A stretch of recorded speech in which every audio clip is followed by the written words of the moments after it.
E a gente começa a olhar para a letra, cantar a letra, e começa a perceber a profundidade que tem a letra, né, que nós cantamos.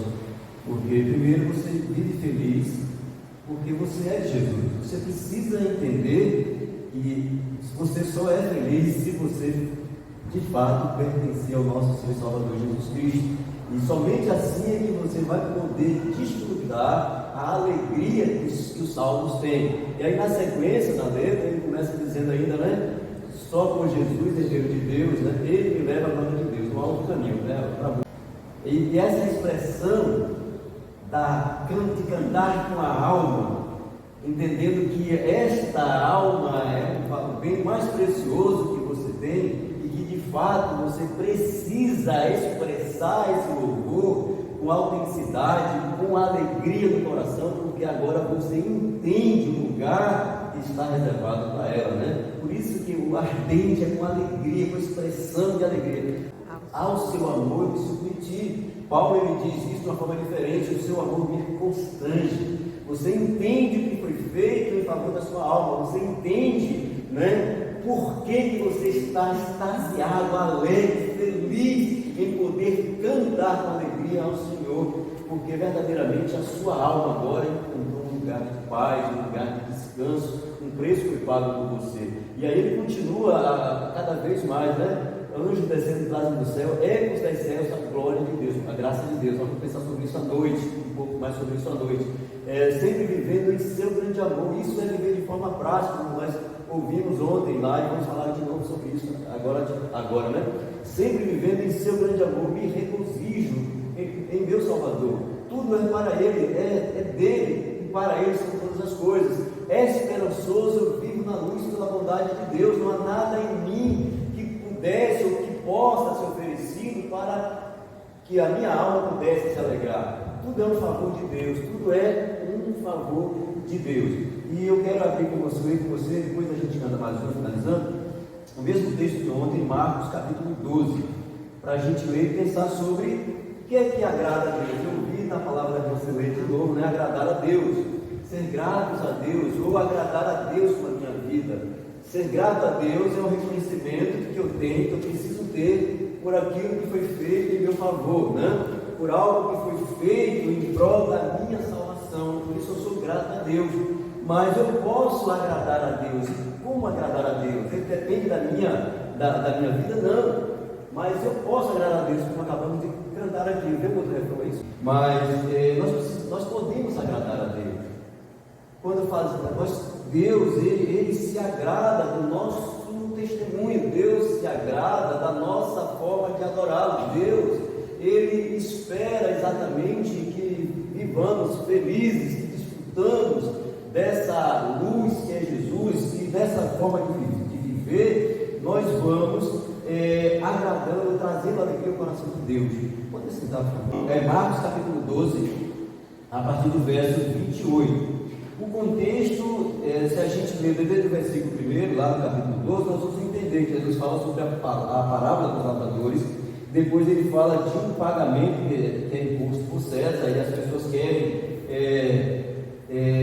se confrontar Jesus se era lícito ou não era lícito pagar a imposto a César. E depois ele vai falar sobre a realidade da ressurreição. E depois que ele fala sobre a realidade da ressurreição, eles de novo fazem perguntas tentando provar o conhecimento de Jesus.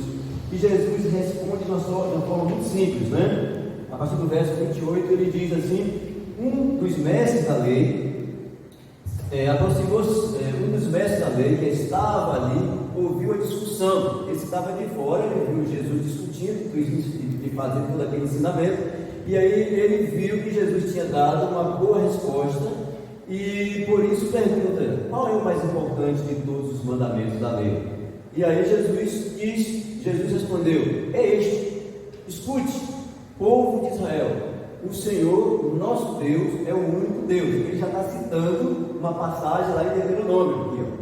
Jesus faz a citação da lei, da Deuteronômio, né? E depois Jesus continua, verso 30, ame o Senhor, seu Deus, com todo o coração, com toda a alma, com toda a mente e com todas as forças. E aí ele continua, e o segundo mais importante é este: ame os outros como você ama você mesmo. Não existe outro mandamento mais importante que esses dois. E para a gente pensar nesta noite exatamente isso. Então como é que eu posso agradar a Deus em meu viver? Como eu posso então viver de uma maneira que o meu jeito de viver, o meu estilo de ser, de viver como igreja, possa alegrar o coração de Deus, possa fazer com que Deus olhe para mim ou para a terra e diga: olha, ali vai o céu, em quem eu tenho uma alegria, em quem eu tenho confiança, alguém que se dedica a expressar o seu amor, revelando ao mundo quem eu sou, alguém que se abriu mão de si mesmo, que foi capaz de sacrificar coisas que seriam importantes para ele, para me servir, alguém que vive de verdade os meus ensinamentos. Olha como eu tenho prazer em vê-lo conversando com as pessoas que não me conhecem, como eu tenho prazer em vê-lo ajudando as pessoas que estão na caminhada, como eu tenho prazer em vê-lo investindo tempo em conhecer as Sagradas Escrituras, se enchendo das Sagradas Escrituras, para que venha se proteger cada vez mais dos meus ensinamentos. Então, estar aqui num domingo como esse, você está investindo tempo, você está agradando o coração de Deus, porque você está buscando mais conhecimento para você, para o seu viver, para que a sua alma se alegre na presença de Deus e na comunhão dos salvos. Você está valorizando também as pessoas que dedicam parte do seu tempo em ensinar a palavra de Deus. Você está trazendo alegria ao coração de Deus. E ontem eu falei de 3 maneiras de como nós podemos agradar o coração de Deus, ou agradar a Deus. E a primeira delas, repetindo, Deus se agrada quando a nossa adoração é precisa.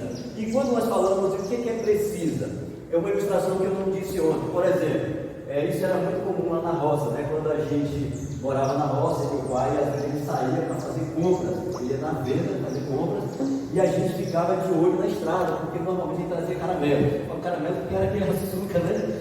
Derretido, endurecido, enrolado. A gente mastigava tudo, né? O caramelo era naquele lugar, distante de tudo, 7 quilômetros para Ibicuí, 7 léguas para Ibicuí, 3 léguas para Ibicuã, a cidade mais próxima. Então, o caramelo da venda era algo que a gente ficava assim, né? E a gente ficava de olho na estrada. Aí de repente aparecia um vulto lá adiante. Olha, viu? É uma pessoa. Olha, eu já comecei a identificar como uma pessoa, mas ainda não tem a identificação precisa. É uma pessoa, então não dá para saber se é homem, se é mulher, se é um velho. E é uma pessoa. Aí a gente ficava de olho, esperando que aquela pessoa se aproximasse um pouco mais.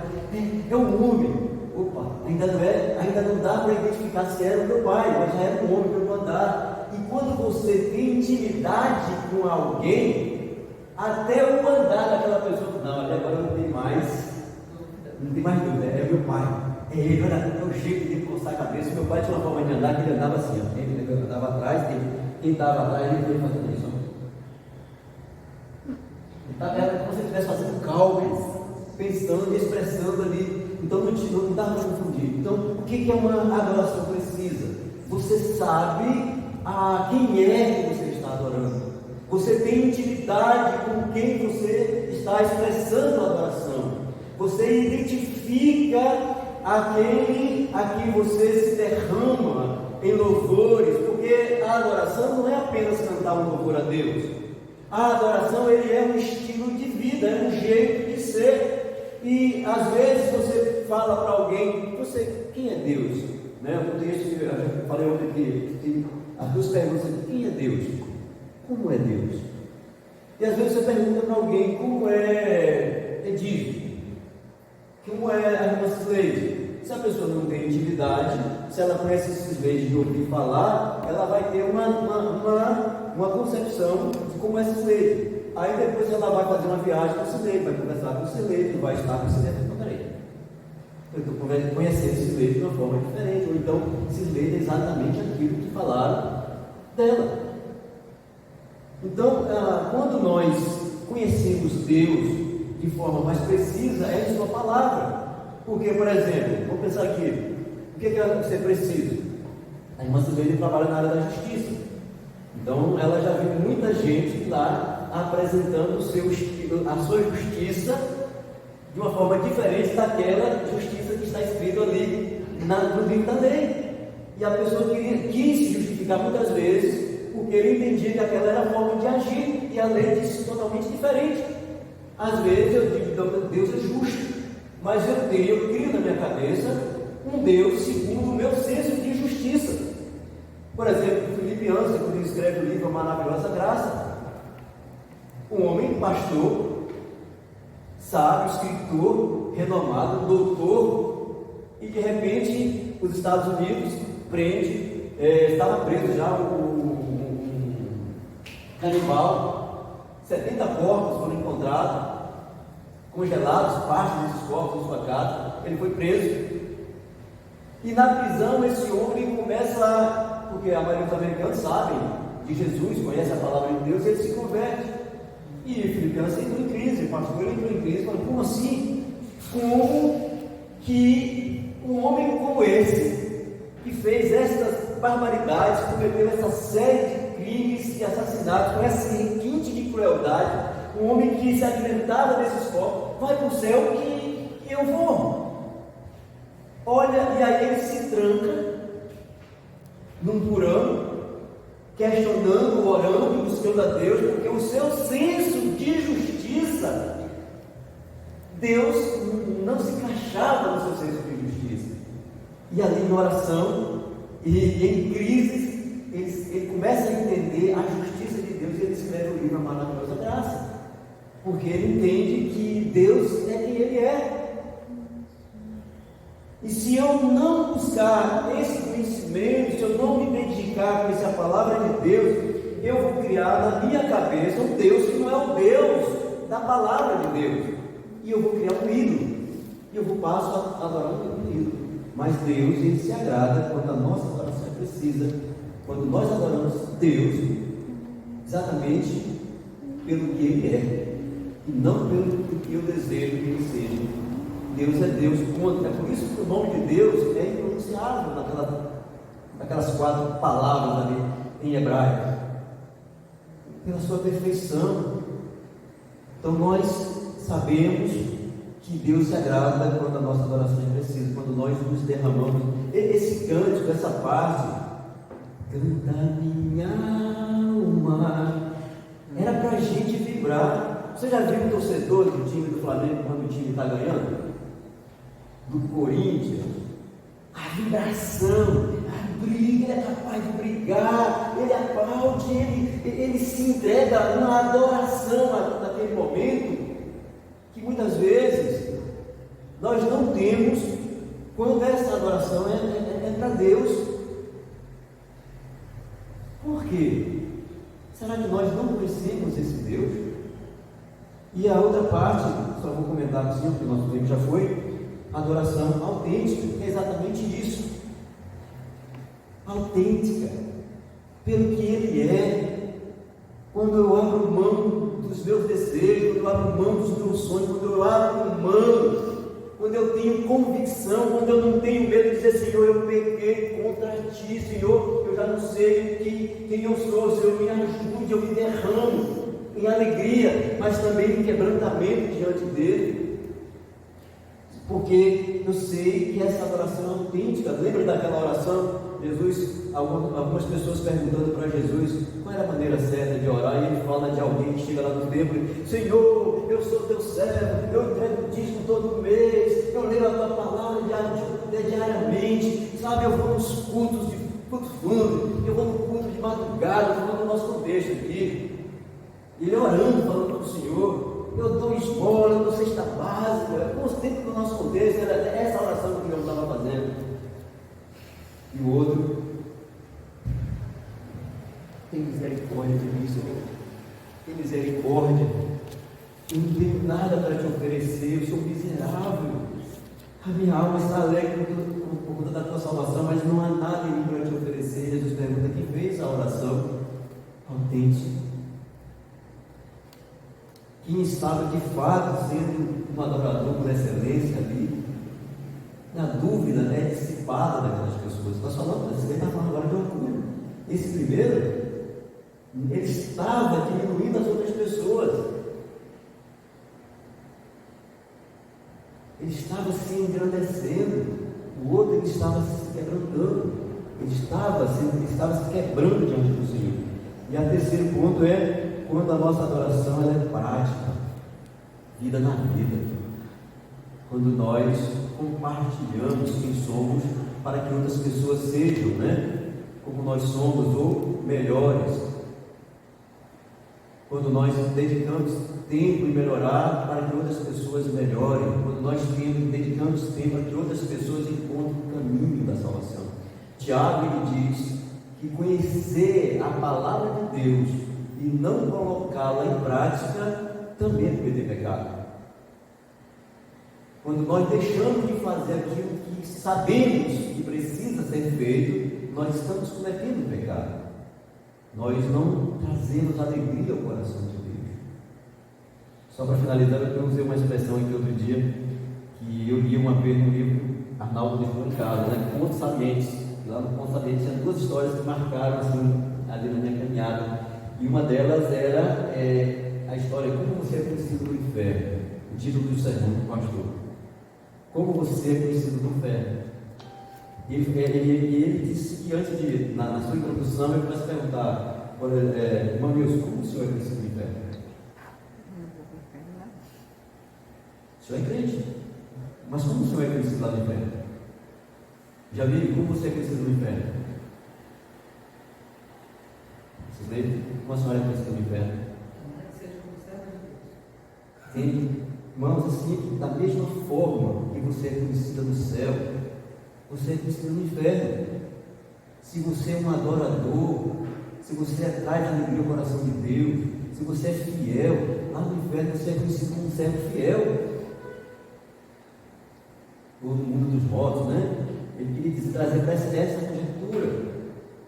Porque ninguém está no céu ainda, ninguém está no inferno ainda. No céu e no inferno ainda, mas da mesma forma que você é conhecido pelo diabo, você é conhecido por Deus. Meu servo fiel, ele vai dizer ali, o servo fiel de Deus. Eu preciso trabalhar para destruir aquele. Eu preciso fazer alguma coisa para que ele paralisá-lo, mas ele é conhecido, você é conhecido como um servo fiel também lá. Então, Tiago ele diz: se a gente conhece e não coloca em prática, nós somos pecadores também. Paulo, Romanos 15, 19, ele vai dizer assim, 19, 15, Eu estou ficando velho mesmo. 15, 19, 19, 15, ele vai dizer: se as nossas expectativas neste mundo forem apenas para as coisas desse mundo, para a felicidade segundo o padrão desse mundo, para as alegrias segundo o padrão desse mundo, nós somos os mais miseráveis dos homens. Porque o que Deus tem para nós está separado, está na eternidade. O nosso olhar nós estamos aqui para viver uma adoração precisa. Eu sei por que eu estou aqui. Eu sei quem me colocou aqui. Eu sei o que Ele fez por mim. Eu sei o que Ele fez pela minha alma.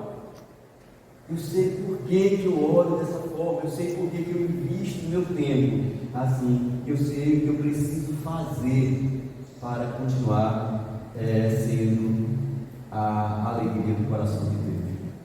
Então, nós precisamos colocar isso de forma bem prática, Há uma maneira de agradar a Deus. E aí eu faço aquela pergunta para mim mesmo.